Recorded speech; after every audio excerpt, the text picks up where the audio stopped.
Assalamualaikum warahmatullahi wabarakatuh, Pak Kiai. Assalamualaikum warahmatullahi wabarakatuh. Mungkin pertanyaan saya di luar tema ya.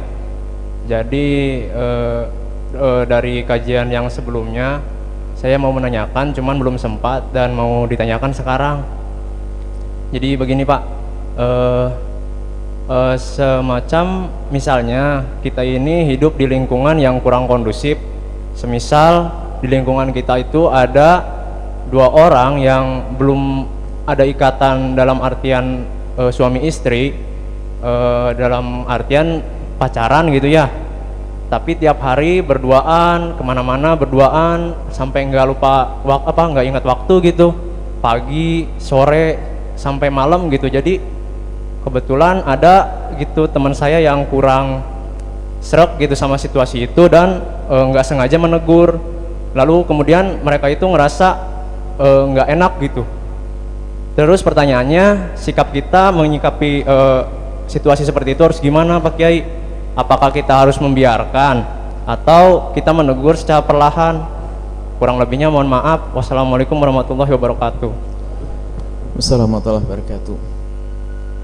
Yang pertama, kalau kita ngelihat kemungkaran,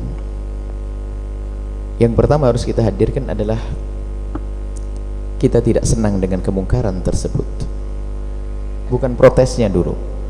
Sebab ada orang protes action, ada biar dianggap ulang dia lebih baik, biar dianggap lebih istimewa, sehingga protesnya bukan dari kebencian kepada kemungkaran. Oh awas pada kemungkaran, padahal dia juga melakukan. Pertama adalah kita benci dengan kemungkaran tersebut. Karena apa? Disitulah Anda akan terhindar dari kehinaan tersebut. Satu. Yang kedua, kalau ingin menegur, betul, bahkan mungkin bukan sebuah teguran yang kita berikan, akan tapi pengarahan. Sebab kadang mereka itu seperti itu tidak mengerti bagaimana cara agar tidak dosa di hadapan Allah. Mereka cara berfikirnya yang kurang. Oh sudah sama-sama senang dan sebagainya. Kalau nikah kan beres. Sebab kadang namanya pernikahan ini banyak orang jauh dari pernikahan bukan karena pernikahannya jauh, karena cara berfikirnya salah. Diajak berbicara tentang pernikahan, memudahkan pernikahan. Yang penting halal dulu, sama-sama kamu gandeng ke sana kemari. Ayo nikah, diajari. Jadi di saat seperti itu, kalau bahasanya, kalau di saat banjir datang, Anda tidak bisa lagi membuat bendungan, tapi membuat aliran-aliran air agar terkurangi banjir tersebut. Kalau sudah kasus yang kayak begitu, Anda marahi dan sebagainya, dia akan mencibir kepada Anda, benci kepada Anda, dia bisa berzina di tempat lain, sama aja. Beri jalan. Anda mungkin bisa mengirim sirat yang baik atau duduk yang baik. Kalau bahasa Anda mengukuhkan, wahai saudaraku, mohon maaf, boleh saya ngomong? Boleh. Saya melihat, Masya Allah, Anda selalu berduaan dengan dia. Mungkin secara zahir adalah ideal, baik. Alangkah indahnya, biar Allah ridho. Gimana kalau nikah?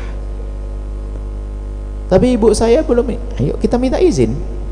Bapak belum. Ayo kita bicarakan baik-baik. Tapi belum biaya ini. Pacaran juga sama, pakai biaya enggak pacarannya? Diajari berpikir. Kadang-kadang berpikir praktis susah. Waktu dulu coba itu, saya merasakan bahwa saya masa seperti itu. Lagi sekolah, suruh ngurusi anak putri misalnya, saya berpikir, saya enggak mau susah, saya mau nikah. Enggak punya duit. Ya sudah, pokoknya nikah. Guru ngizinkan, orang tua ngizinkan, ya pasti ada jalan, betul nikah. Akhirnya pusing kan urusan keuangan. Akhirnya punya manajemen khusus, BSS. Bayar sendiri-sendiri, sama-sama masih sekolah, bayar sendiri-sendiri. Istri dapat kiriman, saya dapat kiriman. Cuman manajemen penggunaan uang tuh harus jelas. Habiskan duit saya dulu, baru duit dia. Jangan laki-laki sembunyikan duitnya istri, habisin, kurang ajar namanya itu. Jadi prinsip sederhana. Ya 6 tahun tidak beli baju, istri yang ngerti, ya dapat kiriman baju dari orang tua. Tapi ingat jangan minta. Saya ngomong gitu ke istri. Boleh kau terima duit tapi nggak boleh minta. Sebab saya sudah nikah dengan dia. Perlu berpikir yang tepat itu. Karena naudzubillah keharaman mengurangi berkah hidup. Masuk wilayah haram, Allah murka. Mana rahmat turun kalau Allah murka kepada kita? Mau ada pintu halal, kenapa susah? Dan kami ingatkan kepada para orang tua semuanya, tolong jangan persulit urusan pernikahan. Hei para orang tua, zaman anak-anak kita hari ini bukan seperti zaman Anda dulu. Televisi adanya TVRI, hiburan yang paling serem malam Ahad, apa namanya itu, film akhir pekan, kata tidak salah gitu. Saya ingat-ingat ceritanya begitu katanya. Katanya yang masih tahu film Akhir Pekan itu ceritanya kayaknya sudah tua. Nggak tahu saya sudah tua belum ini cerita. Kemudian apa lagi? Televisi yang punyanya Pak Lurah itu pun kalau sudah seminggu separuh layarnya kecil. Hari ini di saku anak-anak ada film nggak bener barangkali, inilah kok masih menunda-nunda orang tua ini. Suruh apa? Suruh zina dulu anak, permudah urusan pernikahan, jangan bersulit. Urusan biaya sekolah gimana, takut anak saya nanti terbebani. Ya sama-sama ya kesepakatan dong sama besan sana, biar anak kita halal. Ya kamu ngeluarin duit, saya ngeluarin duit. Oke.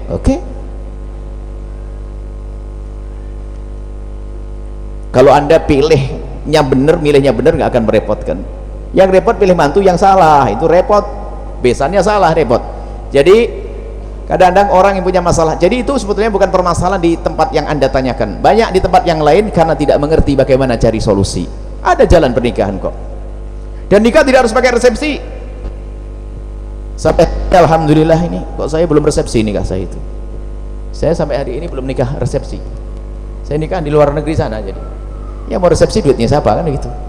Mau pulang mikir juga, pulang sudah terjun dalam dakwah, mending buat beli apa kayak ngontrak buat santri lah, akhirnya sudah nggak pakai resepsi. Nah, sudah sampai hari ini resepsi, anak banyak resepsi.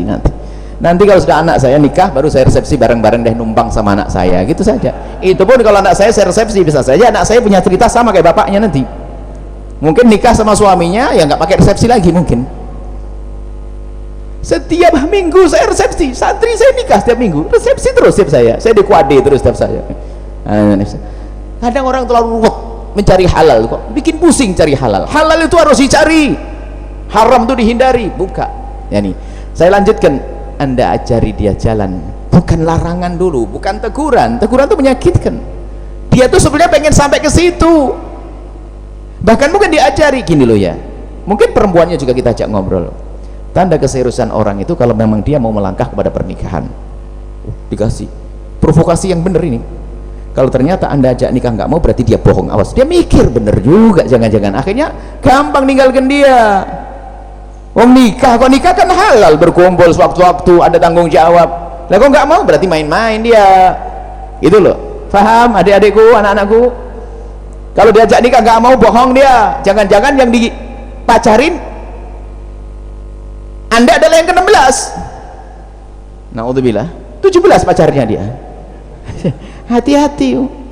Kalau sudah perempuan, laki-laki atau perempuan sudah punya jiwa kotor begitu ya, ini bisa gampang pacaran dengan ini. Jadi nomor HP-nya bisa ketukar tuh kalau SMS-nya tuh. Tapi kalau orang soleh, solehah, Allah indah, diajak nikah, kalau tidak halal memang lebih baik kita tidak usah komunikasi bang. Wah semakin cepat pengen nikah ini. Seperti itu ya. Bukan kebiasaan kita itu mengajak orang dengan cara keras, apalagi menyakitkan. Hei, tidak boleh, apaan tuh? Salat haram, dosa. Tidak senang dia, nggak tersona dia, malah benci kepada anda. Akhlak. Sampai ketemu jalan nanti. Allahu a'lam bissawab.